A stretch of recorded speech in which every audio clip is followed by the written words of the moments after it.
Students good evening. आज graph के last कुछ क्वेश्चंस कराऊंगा, वो अब ध्यान से देखना समझना। ये पोजीशन टाइम ग्राफ है, ये तीनों फर्स्ट सेकंड थर्ड तीनों पोजीशन टाइम ग्राफ है और इसने कहा है कि पोजीशन टाइम ग्राफ तीनों है। आप इस तीनों ग्राफ को देखकर ये बताओ, इस तीनों सवालों में आपको ये बताना है कि पोजीशन टाइम ग्राफ में इस तीनों ग्राफ को देखकर आपने एक्सेलरेशन डिफाइन करना है। एक्सेलरेशन उसकी जानकारी देनी है। तो ये बड़ा सिंपल है। सबसे पहले ग्राफ कर्व है, तो स्लोप कैसे निकालेंगे? टेंजेंट खींचेंगे, एक्स एक्सिस के साथ एंगल देखते हैं, 90 से कम आया तो आप जानते हो स्लोप पॉजिटिव आएगा। और पोजीशन टाइम ग्राफ का स्लोप जानकारी किसकी देता है? वेलोसिटी की, यानी कि वेलोसिटी पॉजिटिव आ गई। पर हमें जानकारी वेलोसिटी की थोड़ी, हमें तो एक्सेलरेशन का देना है। एक्सेलरेशन कैसे निकालते हैं? वेलोसिटी को डिफरेंशिएट करके टाइम के रिस्पेक्ट में। तो जब वेलोसिटी पॉजिटिव आया तो ऑब्वियस सी बात है, वेलोसिटी को डिफरेंशिएट करोगे तो वैल्यू कुछ भी आ जाए बट साइन तो उसका पॉजिटिव ही रहेगा। तो क्या जानकारी मिली कि sir acceleration we will get positive. अब देखना, ये कर्व ऐसे है तो कर्व ऐसे है तो इसका स्लोप पता करते हैं। टेंजेंट खींचा, एक्स एक्सिस के साथ एंगल देखा, 90 से ज्यादा आया, स्लोप हो गया निगेटिव। स्लोप निगेटिव का मतलब वेलोसिटी हो गई निगेटिव, स्लोप का मतलब वेलोसिटी, और जब वेलोसिटी निगेटिव होगी तो एक्सेलरेशन जब हम निकालेंगे वेलोसिटी को डिफरेंशिएट करके तो वैल्यू कुछ भी आए बट साइन जब v का नेगेटिव है तो a का भी नेगेटिव होगा। हमें यही बताना था एक्सेलरेशन का साइन कहां पॉजिटिव आएगा कहां नेगेटिव आएगा। That is I am defining the acceleration.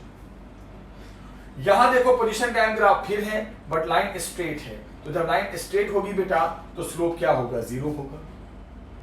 और स्लोप जीरो होगा तो ऑब्वियस सी बात है वेलोसिटी भी जीरो होगी, और जब वेलोसिटी ही नहीं रहेगी तो एक्सेलरेशन भी जीरो होगा। खत्म। तीनों ग्राफ में हमें एक्सेलरेशन को ही डिफाइन करना था। अब ये ग्राफ है वेलोसिटी टाइम ग्राफ। ये सब ऐसे सवाल हैं जिसमें ग्राफ पहले से बना कर दे देगा, ऑलरेडी बना बनाया रहेगा, आपको डिफाइन करना होगा। जैसे इसमें उसने साफ कहा था कि एक्सेलरेशन को डिफाइन करो, वेलोसिटी को डिफाइन करो। देख के बता देंगे क्या चीज हमें क्या डिफाइन हो रहा है। वीटी ग्राफ इसको डिफाइन करें तो एक बात मैं बता दूं, सबसे पहले मैं आपको बताऊं, एक कॉन्सेप्ट बता दूं, पहले यहां देख लो तब समझ में आएगा। वीटी ग्राफ में स्लोप हमेशा एक्सेलरेशन देता है। जैसे पोजीशन टाइम ग्राफ में स्लोप वेलोसिटी देता है ना, तो वेलोसिटी टाइम ग्राफ में बेटा स्लोप हमेशा एक्सेलरेशन देगा। और ग्राफ में जो v का साइन होगा, साइन प्लस माइनस, वो डायरेक्शन ऑफ मोशन डिसाइड करता है। वीटी ग्राफ का स्लोप एक्सेलरेशन डिफाइन करता है। सुनो ध्यान से, वीटी ग्राफ का स्लोप एक्सेलरेशन डिफाइन करेगा, लेकिन वीटी ग्राफ में जो v का साइन होगा, साइन प्लस माइनस, वो डायरेक्शन ऑफ मोशन डिसाइड करेगा। जैसे ये वीटी ग्राफ है, लाइन स्ट्रेट है तो टेंजेंट खींचने की जरूरत नहीं है। एक्स एक्सिस के साथ एंगल देखा, थीटा 90 से कम आया तो स्लोप पॉजिटिव आया। स्लोप का मतलब एक्सेलरेशन पॉजिटिव आया, स्लोप का मतलब एक्सेलरेशन। अब v का साइन देखते हैं, साफ दिख रहा है कि वीटी ग्राफ में वेलोसिटी कौन से एक्सिस पे दिया गया है? y एक्सिस पे, और टाइम x एक्सिस पे। तो फर्स्ट क्वाड्रेंट में आप जानते हो y एक्सिस पॉजिटिव होता है, यानी वेलोसिटी पॉजिटिव है। साइन के मामले में वेलोसिटी पॉजिटिव है, तो वेलोसिटी पॉजिटिव है तो इसका मतलब क्या बोलोगे? सर इस बॉडी के मोशन में बॉडी मूव कर रही है पॉजिटिव डायरेक्शन में, क्योंकि v का साइन पॉजिटिव है तो डायरेक्शन ऑफ मोशन भी पॉजिटिव माना जाएगा, पॉजिटिव डायरेक्शन में। और स्लोप देता है एक्सेलरेशन, स्लोप पॉजिटिव है तो एक्सेलरेशन भी पॉजिटिव है। यानी कि सर इस ग्राफ से ये पता चला कि मोशन पॉजिटिव डायरेक्शन में हो रहा है और विद पॉजिटिव एक्सेलरेशन हो रहा है।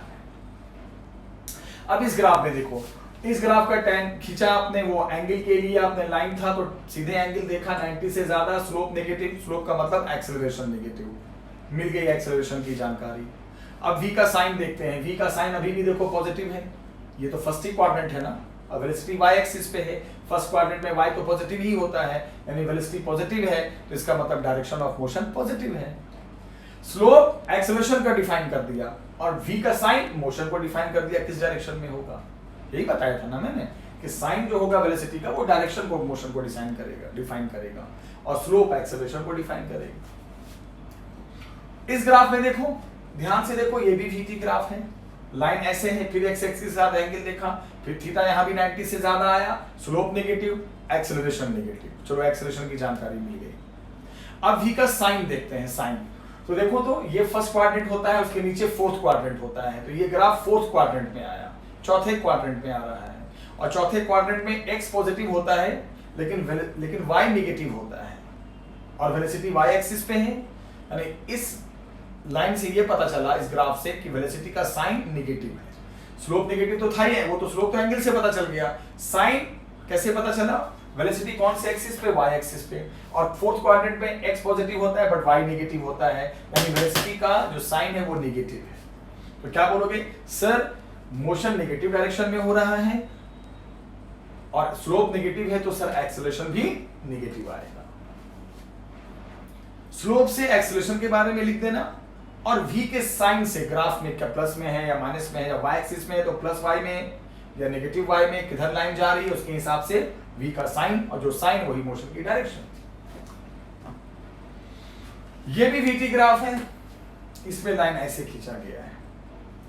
तो पहले स्लोप देखते हैं, लाइन ऐसे जा रही है x एक्सिस थीटा 90 से ज्यादा, फिर स्लोप क्या आ गया नेगेटिव, यानी एक्सेलरेशन हो गया नेगेटिव। अब v का साइन देखते हैं, तो देखो 0 से t1 टाइम तक v फर्स्ट क्वाड्रेंट में है, लाइन फर्स्ट क्वाड्रेंट में है, यानी कि v पॉजिटिव है, तो 0 से t1 टाइम तक मोशन ऑफ डायरेक्शन भी क्या होगा, पॉजिटिव होगा।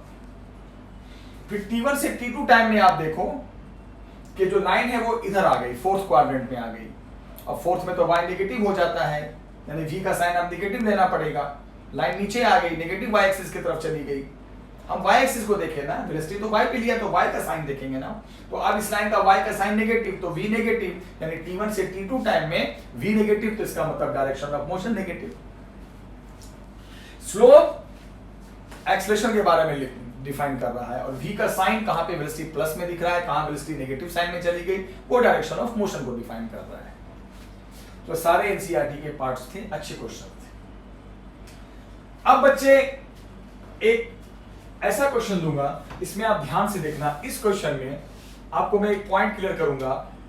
पॉइंट ये है कि इस सवाल में पहले से ग्राफ बना हुआ था और हमें डिफाइन करना था, बट इस क्वेश्चन में ग्राफ हमें ड्रॉ करना है, बनाना है। क्वेश्चन क्या है, a drunkard moves 5 step forward and 3 step backward. एक बंदे ने पी रखा है, वो क्या करता है, नशे की हालत में वो 5 स्टेप आगे जाता है, 5 कदम आगे,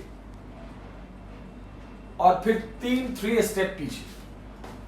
तो एक बात बताओ, हर एक स्टेप उसके 1 मीटर का है, हर एक स्टेप 1 मीटर का है, और हर एक स्टेप में वो टाइम कितना स्पेंड कर रहा है, 1 सेकेंड। उसने पी रखा है, फूक पी रखा है, लिए पी कर वो क्या कर रहा है, 1 2 3 4 5 स्टेप आगे, तो कितने सेकंड बर्बाद हो गए, 5 सेकंड, और 5 मीटर आगे चला गया। फिर 1 स्टेप 2 स्टेप 3 स्टेप पीछे, तो टाइम कितना बीत गया, 5 सेकंड पहले बीता, फिर 3 सेकंड अब बीता, तो टोटल 8 सेकंड। लेकिन वो एग्जैक्ट आगे कितना बढ़ पाया, 2 ही मीटर ना, 5 मीटर आगे गया, फिर 3 मीटर पीछे चला आया, तो एग्जैक्ट वो थोड़ा सा आगे जो बढ़ा वो 2 ही मीटर रहा ना, 5 आगे 3 पीछे, तो एग्जैक्ट तो 2 ही मीटर वो बढ़ पाया। लेकिन टाइम तो बर्बाद हो गया 8 सेकंड, 5 सेकंड आगे फिर 3 सेकंड पीछे, टाइम तो जुड़ता ही जाता है, टाइम तो वापस आता नहीं है। तो ऐसा करने से 5 स्टेप जब वो आगे जाएगा 5 मीटर कवर करेगा 5 सेकंड में, फिर जब वो 3 स्टेप आगे जाएगा तो 3 मीटर आगे फिर चले पीछे आ जाएगा बैकवर्ड डायरेक्शन में 3 सेकंड में, 3 सेकंड में। तो टोटल वो कितना आगे बढ़ पाया, 5 मीटर आगे गया था, फिर 3 मीटर पीछे चला आया, 3 मीटर पीछे चला आया, तो एग्जैक्ट वो तो आगे बढ़ पाया कितना, बताना, 2 ही मीटर बढ़ पाया। लेकिन टाइम कितने चले गए, 8 सेकंड। तो पहला जब उसने 5 मीटर आगे गया, 3 मीटर पीछे आया, ये फर्स्ट टर्न में वो एग्जैक्ट मूव कर पाया 2 मीटर इन 8 सेकंड। फिर वही काम दोबारा किया उसने, दूसरी बार फिर 5 मीटर आगे चला, उसके बाद फिर 3 मीटर पीछे आया, तो अब और 2 मीटर आगे चला गया, तो कितना हो गया, फिर अगली बार फिर वही 2 मीटर आगे बढ़ पाया, दूसरी बार भी हर बार यही हरकत कर रहा है, टाइम कितना हो जाएगा 16 सेकंड। तीसरी बार फिर यही काम किया तो 2 मीटर और वो बढ़ गया, यानी 6 मीटर ट्रेवल कर गया, टाइम हो गया 24 सेकंड, 8 सेकंड तो हर में लग रहा है ना। उसके बाद फिर चौथी बार भी वही किया, क्या किया, 5 स्टेप आगे 3 स्टेप पीछे, फिर 8 सेकंड और बर्बाद हो गए, 24 के बाद 32 सेकंड और बर्बाद हो गए, आगे कितना बढ़ गया 8 मीटर। हर 8 सेकंड बर्बाद करके वो 2 मीटर बढ़ रहा है। तो पहले टर्न में 8 सेकंड में 2 मीटर, फिर 8 सेकंड और बर्बाद किया यानी 16 सेकंड में फिर 2 मीटर और बढ़ पाया, फिर 8 सेकंड और बर्बाद किया उसने 24 सेकंड में 6 मीटर और हो गया, 2 मीटर और जुड़ गया, फिर अगली बार में 8 सेकंड और बर्बाद किया, फिर 2 मीटर और बढ़ गया। अब पांचवी बार फिर करेगा, पांचवी बार फिर वो 5 मीटर आगे जाएगा। तो अब जैसे ही 5 मीटर आगे जाएगा तो कहानी क्या है कि जहां से वो वैसी हरकत शुरू किया था उसने, उससे 13 मीटर आगे एक पिट था, एक गड्ढा था 13 मीटर आगे। तो सोचो चौथी बार आफ्टर 32 सेकेंड वो 8 मीटर आगे जा चुका है। फिर पांचवी बार जब ये फिर ड्रामा करेगा, ड्रामे में क्या कर रहा है वो 5 स्टेप आगे। तो जैसी अब पांचवी बार जैसी 5 स्टेप आगे लेगा तो 5 मीटर और हो गया, तो 8 और 5 कितना हो गया 13 आ गया गड्ढा। अब वापस नहीं आ पाएगा, पांचवें टर्न में वापस नहीं आ पाएगा। तो नाउ आफ्टर 4th टर्न, चौथी बार जब ये किया उसने, when he will move further, फिर वो 5 स्टेप आगे लेगा। तो टोटल डिस्टेंस कितना हो गया, 8 मीटर तो आगे निकल ही चुका था, 5 स्टेप का मतलब 5 मीटर और, तो 8 और 5 कितना हो गया 30 मीटर पे गड्ढा ही है, गड्ढे में चला जाएगा वापस। अब जो वापस आता था 3 मीटर, अब नहीं आ पाएगा, चौथे टर्न के बाद नहीं आ पाएगा। और टाइम कितना लग गया 32 तो था ही, 5 स्टेप और 5 सेकंड और चला गया और गड्ढे में चला गया आफ्टर 37 सेकंड। पहली बार कर रहा है क्या, 5 स्टेप आगे 3 स्टेप पीछे, पहली बार में 2 मीटर, टाइम बर्बाद हुआ 8 सेकेंड। फिर 5 मीटर आगे 3 स्टेप पीछे, दूसरी बार में 4 मीटर बढ़ा, तो 2 मीटर ही निकल पा रहा है लेकिन टाइम 8 सेकेंड बर्बाद हो जा रहे हैं। फिर 5 मीटर आगे 3 मीटर पीछे 6 मीटर हो गया, 2 मीटर और जुड़ गया, टाइम 8 सेकेंड और बर्बाद हो गया। फिर चौथी बार 5 मीटर आगे 3 मीटर पीछे, एग्जैक्ट 2 मीटर और बढ़ गया, 8 मीटर, टाइम 8 सेकेंड और बर्बाद हो गया। पांचवी बार फिर 5 मीटर आगे अब पीछे कैसे, 5 मीटर जैसे आगे गया तो 8 और 5 13 मीटर गिर गया, 30 मीटर तो गड्ढा ही है, फिर वापस थोड़ी आ पाएगा 3 मीटर। और टाइम कितना बर्बाद हो चुका था 32 के बाद 5 मीटर जैसे आगे लोगे गड्ढा आ जाएगा, 5 सेकंड और बर्बाद हो गए, तो गड्ढे में गिरने तक, पिट में जाने तक टाइम बर्बाद हो चुका है 37 सेकंड। अब उसने पूछा था इस पूरी कहानी का पोजीशन टाइम ग्राफ बनाइए। पहले समझा दिया क्या क्या हुआ, अब सारी स्टोरी का पोजीशन टाइम ग्राफ सुनिएगा, बनाते हैं स्टार्ट। पहले 5 मीटर आगे 5 मीटर चला गया, टाइम बर्बाद हो गया 8 सेकेंड। सॉरी 5 मीटर आगे फिर 3 मीटर पीछे, तो 5 मीटर आगे 3 मीटर पीछे, तो आगे एग्जैक्ट 2 मीटर पे और टाइम बर्बाद हो गया था 8 सेकेंड। फिर 2 मीटर से 5 मीटर और आगे, फिर अगली बार फिर 5 मीटर आगे, तो 2 से सीधे 7 मीटर, फिर 3 स्टेप पीछे आ गया 4 मीटर पे, टाइम बर्बाद हो गया 16 सेकेंड। 4 मीटर के बाद फिर 5 मीटर आगे तो 9 मीटर पे पहुंच गया, लेकिन तो फिर वापस भी तो आ रहा है, फिर 3 मीटर पीछे तो आ गया 6 मीटर पे आ गया, तो वो 6 पे टाइम बर्बाद हो गया 24 सेकेंड। 6 मीटर के बाद फिर 5 मीटर आगे, तो 6 के बाद 5 कहां पहुंच जाएगा, 6 मीटर के बाद आप जब 5 आओगे तो सीधे 11 पे चले गए। फिर 3 मीटर पीछे आगे वापस कितना 8 पे आ गए, टाइम बर्बाद हो चुका 32 सेकेंड। फिर 5 मीटर आगे, फिर 8 के बाद जैसे ही 5 हो गया आ गया 13, टाइम हो गया 37 सेकेंड, और आप कहां चले गए, फाइनली पिट में चले गए। तो आपको ये टाइम कितना हो गया बेटा बर्बाद 37 सेकेंड, ठीक था ना। 5 मीटर आगे 5 मीटर, 3 मीटर पीछे 2 मीटर पे आगे, टाइम 8 सेकेंड। 2 मीटर से फिर 5 मीटर आगे 7 मीटर पे चले गए, फिर 3 मीटर पीछे 4 मीटर पे आगे, टाइम हो गया 16 सेकेंड। फिर 4 मीटर से 5 फिर 5 स्टेप आगे 9 मीटर पे चले गए, फिर 3 मीटर पीछे 6 पे आ गए, टाइम बर्बाद हो गया 24 सेकेंड।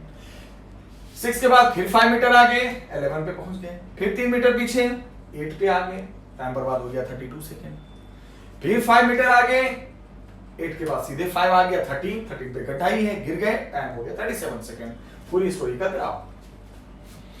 अब जब हम पोजीशन टाइम ग्राफ बनाते हैं तो पोजीशन टाइम ग्राफ में 2 चीजें होती हैं, एक डिस्टेंस और एक डिस्प्लेसमेंट। तो ये पोजीशन में क्या है, डिस्प्लेसमेंट। डिस्टेंस तो हो ही नहीं सकता, डिस्टेंस कभी घटता थोड़ी है, पहले 5 मीटर आगे फिर वापस आगे 2 मीटर पे, तो डिस्टेंस तो हमेशा प्लस में होता है। अगर हम पोजीशन को वापस ला रहे हैं तो वो डिस्प्लेसमेंट है। तो पोजीशन टाइम ग्राफ में भी ये डिस्प्लेसमेंट है, क्योंकि डिस्टेंस तो सिर्फ बढ़ता ही बढ़ता है, वापस ग्राफ में थोड़ी आ सकता है, वैल्यू वापस थोड़ी आती है, वो तो ऐड होते रहता है। तो ये भी ध्यान रखना, पोजीशन टाइम ग्राफ में डिस्प्लेसमेंट है because distance can't decrease, distance कभी घट नहीं सकती, इसलिए ये भी ध्यान रखना कि ये डिस्प्लेसमेंट है ना कि डिस्टेंस है। और x को मीटर में लिया गया है, टाइम सेकंड में लिया गया है। तो ये ग्राफ ड्रॉ करने आता है। एनसीईआरटी में एक क्वेश्चन और है, मैं होमवर्क दूंगा मैं, और आपको क्वेश्चन प्रैक्टिस करना और अच्छे से करना, ताकि मैं नेक्स्ट क्लास में एक नया टॉपिक को शुरू कर सकूं। ग्राफ के सारे क्वेश्चंस आज जाके ऑलमोस्ट खत्म हो गए। नेक्स्ट लेक्चर में बिल्कुल नया टॉपिक रिलेटिव वेलोसिटी शुरू होगा। आप इसको अच्छे से रीड करना और वीडियो को देखना, कोई कंफ्यूजन हो तो मेरे को पूछना। तो आज के लिए इतना ही रहने देते हैं। Thank you very much.